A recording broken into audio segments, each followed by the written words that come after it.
Ganap na pagbabawal sa online gambling sa Pinas, isinusulong ni Senator Raffy Tulfo.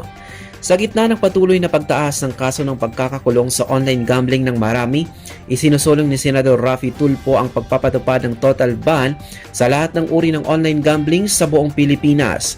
Sa isang press conference sa Senado ngayong Martes, Hulyo 15, iginiit ni Tulfo ang pangangailangang agarang tugunan ang lumalalang problema sa lipunan na anyay sumisira na sa maraming pamilya at individual. Ayon sa senador, hindi makilala ang masamang epekto ng online gambling addiction sa mga Pilipino at marami pa itong humahantong sa disgrasya.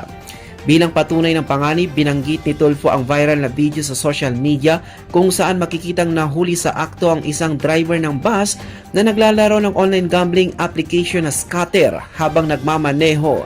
Isang napakapeligrong gawain na maaring ikapahamak ng pasahero.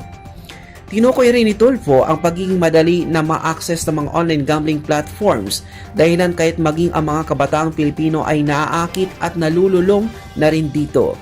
Dahil dito, nangako ang senador na maghahain siya ng panukalang batas sa susunod na linggo na maglalayong tuluyang ipagbawal ang online gambling sa bansa.